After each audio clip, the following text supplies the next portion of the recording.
దాడులు ఈ ప్రభుత్వం వచ్చిన సెకండ్ డే నుంచే పెద్ద ఎత్తున జరుగుతున్న సందర్భం.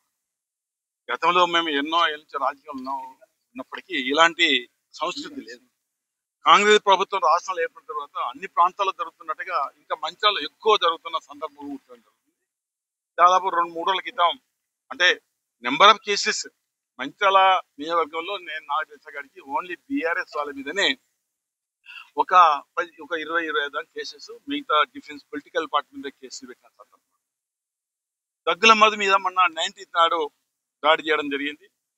తలకాయ కుట్టుబట్టి ఇదే దగ్గుల మధు మీద లాస్ట్ ఇయర్ వినాయక చవితి నాడు నైట్ 11:15 కూడా దాడి చేసి అనుకుంటే నేను పోలీస్ ఆఫీసర్ చెప్పడం జరిగింది. అయితే ఇదే కాకుండా అంతకుముందు గడప రాకేష్ అనుకోండి, మందపల్లి శ్రీనివాస్ అనుకోండి, కందుల ప్రశాంత్ అనుకోండి, ఇంకా చాలా మంది మీద నెంబర్ ఆఫ్ కేసెస్ అన్ని తప్పుడు కేసులు పెట్టి వాళ్ళే కొడుతుండ్రు.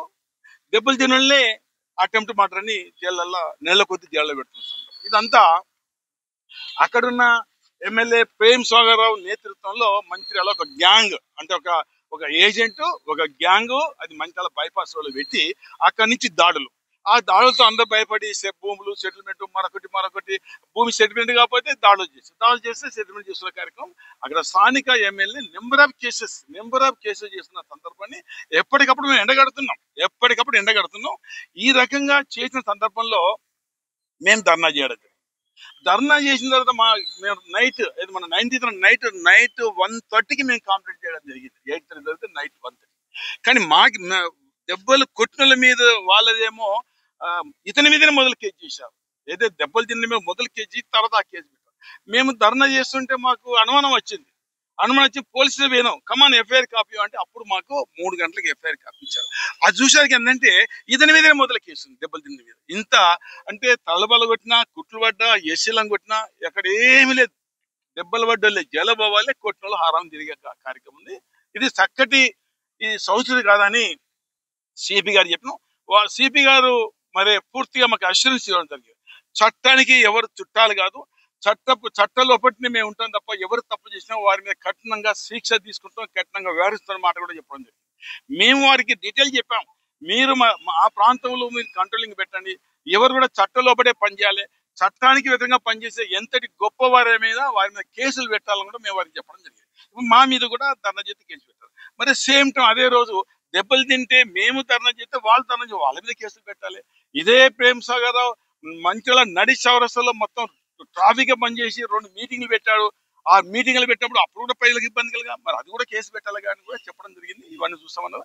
ఏది ఏమైనా మంచిర్యాల అన్యాయాలు, అక్రమాలు, దాడులు, సెటిల్మెంట్లు, పెద్ద ఎత్తున డబ్బులు వసూలు చేయడానికి గ్యాంగ్ 20 మంది బ్యాచ్ కొట్టడము, గంజా దాగేయడము, కొట్టడము, వాళ్ళ బతుకులు ఆగమవుతున్నాయి.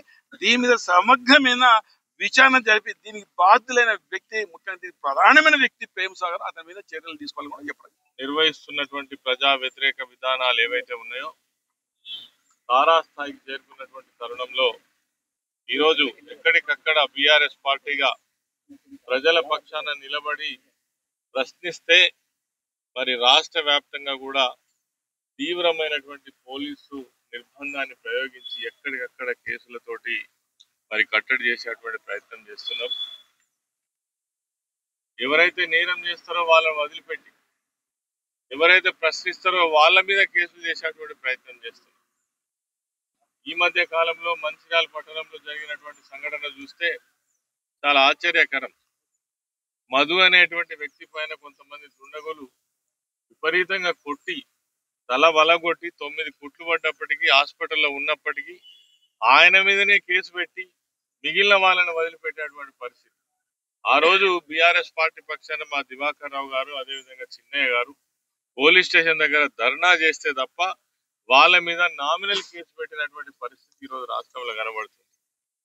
అది గోదావరిఖని ప్రాంతం కావచ్చు, పెద్దపల్లి ప్రాంతం కావచ్చు, మంచిర్యాల కావచ్చు, రామగుండం సిపి పరిధిలో ఉన్నటువంటి చాలా ప్రాంతాలలో పోలీసులు ఏదైతే ఉన్నదో ప్రభుత్వం యొక్క ఒత్తిడితో వెల్లంపల్లి కావచ్చు, వెల్లంపల్లి పట్టణం కావచ్చు, పోలీసులు ఎవరైతే ఉన్నారో ప్రభుత్వంలో ఉన్నటువంటి ఎమ్మెల్యేల మంత్రుల ఒత్తిడి మేరకు వాళ్ళకు తల ఒగ్గి బీఆర్ఎస్ పార్టీ కార్యకర్తల మీద సోషల్ మీడియాలో పనిచేస్తున్నటువంటి వారిపైన అదేవిధంగా ప్రభుత్వం చేసినటువంటి వాగ్దానాలు అమలు చేయకపోయినా కావచ్చు, లేదంటే ప్రభుత్వం చేస్తున్నటువంటి తప్పులను ఎత్తి చూపితే అదే నేరంగా పరిగణించి వాళ్ళ మీద కేసులు పెట్టేటువంటి ప్రయత్నం ఈ రాష్ట్రంలో మొత్తంగా జరుగుతున్నది.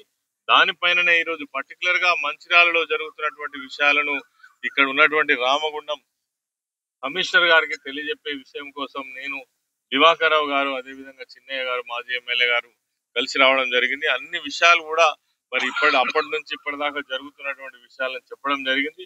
వీటన్నిటిని కూడా కంట్రోల్ చేయకపోతే, కింది స్థాయి అధికారులను మీరు ఆదేశించకపోతే మాత్రం ఈ హరాస్మెంట్ ఆగదని గట్టిగా చెప్పడం జరిగింది. తప్పకుండా చర్యలు తీసుకుంటామని చెప్పేసి వారు హామీ ఇవ్వడం జరిగింది. ఖచ్చితంగా ఎక్కడ హరాస్మెంట్ జరిగినా బీఆర్ఎస్ పార్టీ నాయకులు, కార్యకర్తలు ఎవరైతే ఉన్నారో అప్రమత్తంగా ఉండాలి. అదే విధంగా ఈ పోలీస్ కేసులకు కూడా భయపడే అవసరం లేదు. గతంలో 10 సంవత్సరాలు మనం కూడా ప్రభుత్వంలో ఉన్నాం. ఫ్రెండ్లీ పోలీసింగ్ చేసినాం. ఆ రోజు ఎవరిని హరాస్మెంట్ చేయలే, ఎవరిని ఇబ్బంది పెట్టలే, ఎవరికి ఆపద వస్తే మనం ఆదుకున్నాం తప్ప కొంతమంది పర్టికులర్ గా టార్గెట్ చేసి అలా కేసులు పెట్టేటువంటి ఇది విష సంస్కృతి, ఇది మంచిది కాదని చెప్పేసి మేము మరి హెచ్చరిస్తా ఉన్నాం. ఈ పద్ధతి మంచిది కాదు, మానుకోవాలని కూడా అధికార పార్టీకి సంబంధించిన నాయకులను కూడా మేము హెచ్చరిస్తాం. ఇండియా పాకిస్తాన్ ఉద్రిక్తతలపై లేటెస్ట్ అప్డేట్స్ కోసం డౌన్లోడ్ చేసుకోండి RTV లైవ్ యాప్.